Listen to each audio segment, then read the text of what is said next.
আমার দেশ পত্রিকাতে একটা নিউজ পাবলিশ হয়েছে যে ভারতের জিয়াউর রহমানকে হত্যা করছে। জিয়া হত্যার পিছনে ভারতের হাত ছিল কিনা মানুষের মনে যুগের পর যুগ ধরে এখনও এই প্রশ্ন কাজ করে। আমি পুরা বিষয়টা ব্যাকগ্রাউন্ড সহ বলার চেষ্টা করতেছি, যেন যে কেউ নিজেই চিন্তা করতে পারে যে জিয়াউর রহমানকে হত্যা করছে কিনা। সুন্দরবনের দক্ষিণ দিকে বঙ্গোপসাগরে বাংলাদেশের একটা দ্বীপ ছিল, যেটার নাম হচ্ছে দক্ষিণ তালপট্টি দ্বীপ। 1970 সালে ভয়াবহ ঘূর্ণিঝড় হয় বাংলাদেশে। সেই ঘূর্ণিঝড়ের পর পলিমাটি জমে এই দ্বীপটা তৈরি হয়েছিল। হারিয়াভাঙ্গা নদীকে বলা হয় বাংলাদেশ আর ভারতকে বিভক্তকারী নদী। হারিয়াভাঙ্গা নদীর পূর্ব পাশটা বাংলাদেশ আর পশ্চিম পাশটা হচ্ছে ভারত। দক্ষিণ তালপট্টি দ্বীপটা তৈরি হয়েছিল এক্স্যাক্টলি হারিয়াভাঙ্গা নদীর মোহনায়, মানে বাংলাদেশ আর ভারতের জলসীমার একেবারে বর্ডারে। বাংলাদেশ এটাকে দক্ষিণ তালপট্টি দ্বীপ নামে ডাকলেও ভারতের ভাষায় এটা নিউ মুর আইল্যান্ড। এই দ্বীপ যদিও এখন নাই, কিন্তু গুগল আর্থে এখনও এটা দেখা যায়।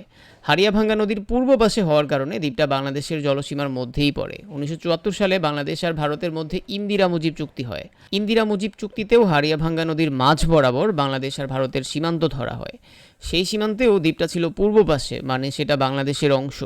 ওই সময় শেখ মুজিবুর রহমান ক্ষমতায় থাকলেও এই দ্বীপটা বাংলাদেশের অন্তর্ভুক্ত করার ব্যাপারে কোনো কার্যকর উদ্যোগ নেন নাই। 1974 সালে আমেরিকান স্যাটেলাইটের ছবি অনুযায়ী এই দ্বীপের আয়তন ছিল 2500 বর্গমিটার। পরবর্তীতে সেটা বাড়তে বাড়তে 10,000 বর্গমিটার পর্যন্ত হয়ে যায়। কিন্তু ভারত এই দ্বীপ তাদের দাবি করে, নিয়মিত টহল দেয়, এমনকি তাদের পতাকা ওড়ায়। জিয়াউর রহমান ক্ষমতায় আসার পর 1980 সালে হারিয়াভাঙ্গা নদীর পূর্ব পাশে দ্বীপের অবস্থান উল্লেখ করে দক্ষিণ তালপট্টির মালিকানা বাংলাদেশের দাবি করেন। 1981 সালের মে মাসে ভারত হঠাৎ সামরিক শক্তি নিয়ে দ্বীপে ঢুকে পড়ে। জিয়াউর রহমান তখন বাংলাদেশের নৌবাহিনীর 3টা জাহাজ পাঠায় দেন দ্বীপ রক্ষা করার জন্য। 17ই মে 1981 সালে সেই সময়ের বাংলা পত্রিকায় এই খবর ফলাও করে ছাপা হয়েছিল। পাশাপাশি সেই সময়টাতে কূটনীতিকভাবে ভারতকে চাপেও রাখছিল বাংলাদেশ। কিন্তু এর কিছুদিন পরেই জিয়াউর রহমানকে হত্যা করা হয়। তবে জিয়াউর রহমানকে হত্যা করার আগেই সার্ভে অফ বাংলাদেশের টপো ম্যাপে দক্ষিণ তালপট্টি দ্বীপকে বাংলাদেশের অংশ হিসাবে চিহ্নিত করা হয়, যেটা এখনও ঐতিহাসিক একটা প্রমাণ হিসাবে রয়ে গেছে।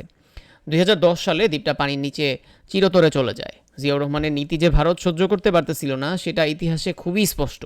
জিয়ার শাসন শেষ হওয়াতে ভারতের স্বার্থ ছিল, এটাও খুবই স্পষ্ট। 1975 সালে শেখ মুজিবুরের মৃত্যুর পর ভারত বাংলাদেশের সাথে সুবিধা করতে পারে নাই। জিয়া যখন ক্ষমতায় আসেন তখন থেকেই ভারত বাংলাদেশের কূটনীতির সামনে কোনোভাবেই পাত্তা পায় নাই। চীনের সাথে সেই সময়টাতে বাংলাদেশের সম্পর্ক ভালো হয়, আর তাছাড়া তখন বাংলাদেশ মুসলিম বিশ্বের দিকে ঝুঁকে পড়ে, যেটা ভারতের ভালোভাবে নেওয়ার কিছু ছিল না।